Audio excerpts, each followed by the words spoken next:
Já imaginou perder tudo? Em um único dia? A família que você ama, a casa que te abriga, a saúde que te sustenta e até mesmo a esperança que te mantém de pé. Foi assim, num piscar de olhos, que a tempestade chegou e levou tudo o que ele conhecia. Foi assim que começou a história de Jó. Mas o que parecia ser o fim, o ponto final de uma vida abençoada, era, na verdade, apenas o começo do plano de Deus. Um plano escrito nas entrelinhas da dor, revelado no silêncio do deserto. Jó era um homem justo, íntegro, que andava nos caminhos de Deus. Sua vida era um testemunho de fé e prosperidade, um farol de retidão para todos ao seu redor. Ele tinha tudo o que um homem poderia desejar: uma família unida, riquezas abundantes e, acima de tudo, uma comunhão profunda com o Criador. Mas um dia, sem aviso, o céu se calou. O sol que antes brilhava sobre sua vida se escondeu atrás de nuvens escuras. Em poucas horas, mensageiros de desgraça chegaram um após o outro, trazendo notícias que despedaçaram seu mundo, suas ovelhas, seus camelos, seus servos, tudo perdido. E então, o golpe mais devastador: seus filhos e filhas, a alegria de sua vida, foram levados por uma tragédia. O que antes era um jardim de bênçãos virou um deserto de cinzas e luto. E no meio de tudo isso, Deus ficou em silêncio. Nenhum sussurro, nenhuma explicação, nenhuma consolação.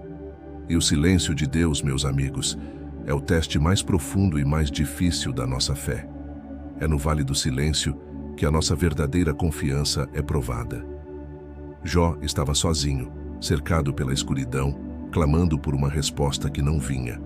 O céu parecia de bronze, e a pergunta que ecoava em sua alma era a mesma que muitos de nós já fizemos: onde está Deus quando eu mais preciso dele? A dor de Jó não era apenas física, mas também emocional e espiritual. Seu corpo, antes saudável, foi coberto por feridas dolorosas. Ele se sentou sobre as cinzas, um símbolo de seu luto e sua humilhação. E foi nesse momento de vulnerabilidade que seus amigos chegaram. Inicialmente, eles se sentaram com ele em silêncio, compartilhando sua dor. Mas logo, o silêncio deu lugar a palavras. Palavras que, em vez de consolar, se tornaram acusações. Eles tentaram encontrar uma razão para o seu sofrimento, um pecado oculto, uma falha que justificasse tamanha calamidade. Confesse, Jó, diziam eles.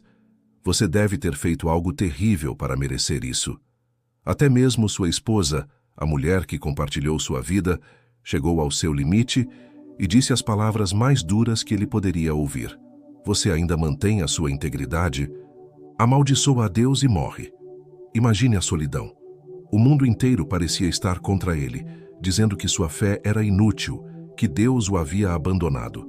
Mas foi ali, no meio das cinzas, coberto de feridas e cercado por acusações, que Jó pronunciou uma das declarações de fé mais poderosas de toda a Escritura. Ele olhou para o céu e disse: Nu saí do ventre da minha mãe, e nu voltarei para lá. O Senhor deu, e o Senhor tirou. Bendito seja o nome do Senhor. Nesse momento, Jó nos ensina uma lição extraordinária. A fé verdadeira não se baseia no que Deus nos dá, mas em quem Deus é. Não é uma fé de circunstâncias, que floresce na prosperidade e murcha na adversidade. É uma fé que adora a Deus não pelo que Ele faz, mas por sua soberania, por sua santidade, por Ele ser Deus, independentemente de entendermos ou não os seus caminhos. Mesmo ferido, Jó não desistiu. Mesmo sem respostas, ele continuou a buscar a face de Deus. Ele questionou, ele lamentou, ele derramou sua alma em angústia, mas nunca, em momento algum, ele virou as costas para o seu Criador. Sua dor era imensa, mas sua adoração era ainda maior. Ele transformou seu leito de sofrimento em um altar de oração. Essa é a grande virada na história. É quando a nossa dor, em vez de nos afastar de Deus, se torna o combustível que nos impulsiona para mais perto dele. É quando paramos de perguntar: por que eu? E começamos a perguntar: quem é o Senhor? Porque quando você perde tudo o que achava que era essencial, Deus te mostra que Ele é a única coisa que você realmente precisa. Ele é tudo. A dor de Jó não foi um castigo sem sentido. Ela foi o palco, cuidadosamente preparado, onde o poder e a glória de Deus seriam revelados de uma forma que Jó jamais havia experimentado. Cada lágrima, cada ferida, cada palavra de acusação estava tecendo uma tapeçaria maior, um propósito divino que ele ainda não conseguia enxergar. E então, depois de longos dias de silêncio e sofrimento, Deus falou. Mas ele não falou de um trono dourado ou de um céu sereno. Deus respondeu a Jó do meio da tempestade do redemoinho. Sua voz não veio para dar explicações fáceis ou respostas simples para as perguntas de Jó. Deus não se justificou, ele se revelou. Com uma série de perguntas poderosas, Deus mostrou a Jó a sua imensidão e a sua soberania sobre toda a criação. Onde estavas tu, quando eu lançava os fundamentos da terra? Dize-me se tens entendimento. Quem lhe pôs as medidas, se é que o sabes, ou quem estendeu sobre ela o cordel? Deus não respondeu ao porquê do sofrimento de Jó. Ele mostrou o quem estava no controle de todas as coisas. Ele revelou sua majestade, seu poder e sua sabedoria infinita. E ao contemplar a grandeza de Deus, os porquês de Jó se tornaram pequenos e insignificantes. Ele respondeu: Eu te conhecia só de ouvir falar, mas agora os meus olhos te veem. Esse encontro com o Deus soberano foi a verdadeira cura para a alma de Jó. E isso foi suficiente. Quando a prova terminou, quando o propósito de Deus foi cumprido na vida de Jó, a tempestade se acalmou. E o mesmo Deus que permitiu a provação, agora derramava a sua restauração. O sol voltou a brilhar, mais forte do que antes. Deus restaurou a vida de Jó em dobro. Ele não apenas devolveu o que havia sido perdido, mas multiplicou. Deu-lhe o dobro de suas riquezas, o dobro de seus rebanhos. E o mais precioso de tudo, Deus lhe deu uma nova família. Deu-lhe mais 7 filhos e 3 filhas. E a Bíblia diz que em toda a terra não se acharam mulheres tão formosas como as filhas de Jó. Ele viveu para ver seus netos e bisnetos, uma vida longa e plena. Mas a maior restauração não foi material, foi espiritual. Jó saiu do deserto conhecendo a Deus de uma maneira mais profunda e íntima do que nunca. Ele descobriu o grande segredo da fé.